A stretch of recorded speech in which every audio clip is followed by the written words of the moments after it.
Hey guys, I'm James, and welcome to the Dime City Garage.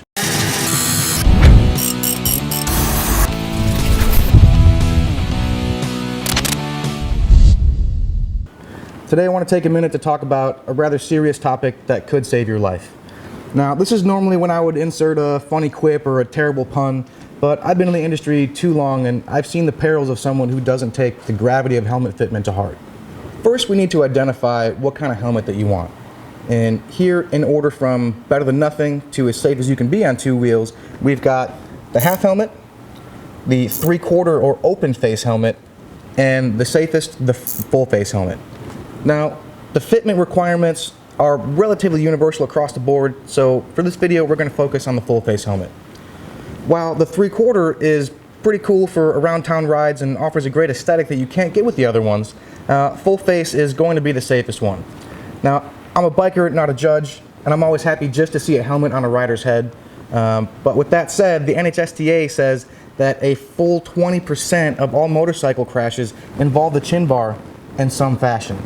Now, if I told you had a 20% chance of winning the lottery tonight, how many tickets would you buy on the way home? So, on to the fit. Why is it so important? For a helmet to do the best job that it can, it needs to fit correctly. Not only does a proper fit ensure that the carefully designed impact areas stay where they're supposed to do the most good, it also prevents buffeting at high speeds and possible visual impairment if the eye port is off-center. Now, a less technical but equally important benefit to a properly fitted helmet is simply that you're going to want to wear it more if it feels good. A helmet can't protect you if it's not on your head. We're going to run with the safest option here. The first step is to find out what size your head is. Now, I use a sweet little retractable soft tape measure, but you can just use a piece of string and measure that once you have your mark.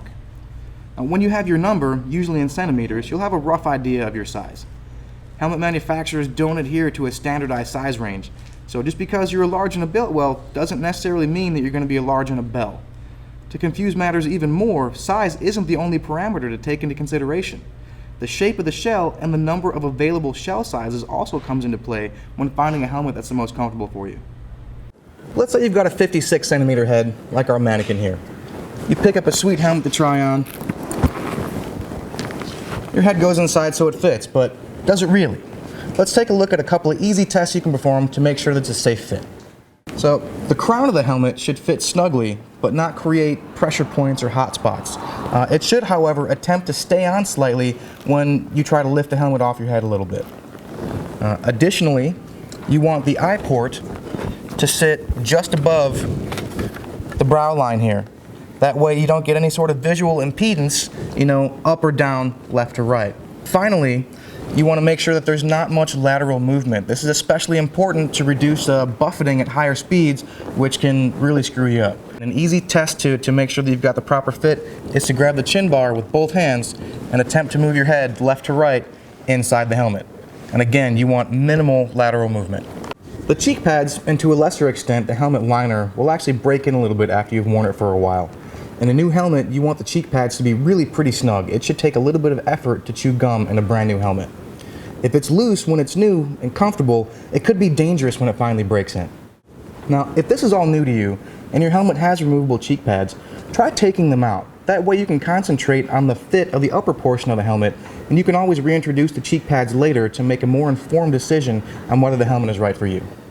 This is where different size liners come in handy. Some manufacturers offer replacement liners and cheek pads, and this allows you to custom fit your helmet to a certain degree. Let's say you're a large. But even after the break-in period, the cheek pads are still a little bit too snug. You can purchase a thinner set of cheek pads and maximize your comfort without compromising the fit. So, helmet technology has come a long way. You don't need to spend a ton of money anymore to get a safe quality helmet. Just keep in mind that the $100 special you might be looking at might not have all the amenities like removable cheek pads and washable liners that a higher end helmet might have. So, take your time. Don't be afraid to splurge a little bit. You've only got the one head, and you're worth it, I promise. I want to thank you for watching. If you guys have suggestions for other videos you'd like to see, be sure to drop us a line. And we'll see you next time in the Dime City Garage.